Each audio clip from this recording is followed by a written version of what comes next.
जय श्री कृष्णा। क्या आत्मा गर्भ में ही भगवान से प्रार्थना करती है? क्या हमें जन्म से पहले सब याद होता है? क्या भगवान हमें गर्भ में ही ज्ञान देते हैं? आज हम गर्भ गीता के रहस्यों को जानेंगे, जो आत्मा के गहरे सत्य को प्रकट करती है। श्लोक। हे भगवान, मैं पिछले जन्मों की अनेक भूलों से दुखी हूँ, अब आपकी शरण में आया हूँ। कृपया मुझे इस बंधन से मुक्त करें। अर्थ। गर्भ में स्थित आत्मा को अपने पिछले जन्मों की याद होती है और वह भगवान से मोक्ष की प्रार्थना करता है। गर्भ गीता के अनुसार जब आत्मा मां के गर्भ में होती है, तब वह अपने सभी पिछले जन्मों को याद करती है। वह जानती है कि उसे फिर से संसार के सुख दुख भोगने पड़ेंगे। गर्भ में रहते हुए आत्मा भगवान से प्रार्थना करती है, भगवान, मुझे इस जीवन में ऐसा ज्ञान दो कि मैं इस जन्म मरण के चक्र से मुक्त हो सकूं। मैं अपने पिछले कर्मों के बंधनों से मुक्त होना चाहता हूं। श्लोक। अनन्याश्चिंत्यन्तो मां ये जनाः पर्युपास्ते तेषां नित्याभियुक्ताना योगक्षेम वहाम्यहम्। अर्थ। जो भक्त केवल मुझ में मन लगाकर मेरी पूजा करते हैं, मैं उनके योग और क्षेम सुरक्षा की पूरी जिम्मेदारी लेता हूँ।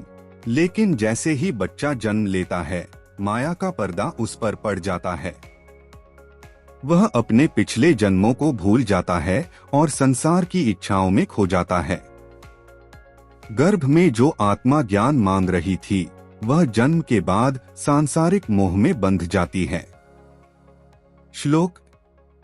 हे प्रभु, मैं वचन देता हूं कि इस बार मैं आपको नहीं भूलूंगा, लेकिन जन्म लेने के बाद मैं सब कुछ भूल जाता हूं। अर्थ।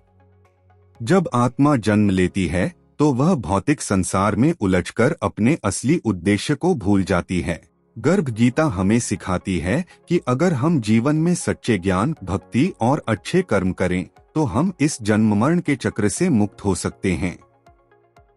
श्लोक। सर्वधर्मान् परित्यज्य मामेकं शरणं व्रज अहं त्वा सर्वपापेभ्यो मोक्षयिष्यामि मा शुचः। अर्थ। भगवान श्री कृष्ण कहते हैं, सब धर्मों को छोड़कर केवल मेरी शरण में आओ, मैं तुम्हें सभी पापों से मुक्त कर दूंगा। आत्मा का स्वरूप आत्मा अमर है, वह जन्म और मृत्यु से परे है। गर्भ में चेतना शिशु गर्भ में रहते हुए अपने पिछले जन्मों को याद करता है और भगवान से प्रार्थना करता है कि उसे इस बार मोक्ष मिले। कर्म और मोक्ष, अच्छे कर्मों से ही जन्म मरण के चक्र से मुक्ति संभव है। माया का प्रभाव। जन्म के बाद माया के प्रभाव से आत्मा अपने असली स्वरूप को भूल जाती है। भक्ति और ज्ञान। भगवान की भक्ति और सच्चे ज्ञान से व्यक्ति जीवन के उद्देश्य को समझ सकता है। गर्भ गीता का महत्व। यह माता पिता को गर्भवती अवस्था में धार्मिक और सकारात्मक सोच रखने के लिए प्रेरित करती है। शिशु के मानसिक और आध्यात्मिक विकास के लिए गर्भ संस्कारों का महत्व समझाती है। यह दर्शाती है कि आत्मा कैसे जन्म मरण के चक्र में बंधी रहती है और इससे मुक्त होने का मार्ग क्या है। गर्भ गीता के महत्वपूर्ण श्लोक हिंदी अर्थ सहित। क्या आत्मा गर्भ में ही भगवान से बात करती है?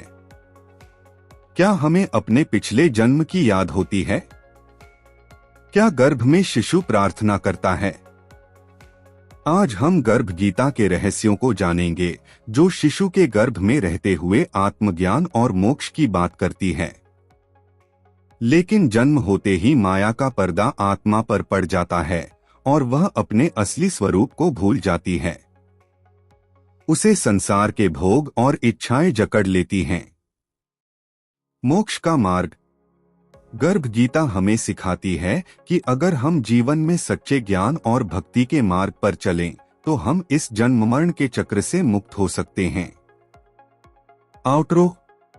अगर आपको यह जानकारी अच्छी लगी हो तो वीडियो को लाइक और शेयर करें, और ऐसे ही रोचक आध्यात्मिक ज्ञान के लिए हमारे चैनल को सब्सक्राइब करें।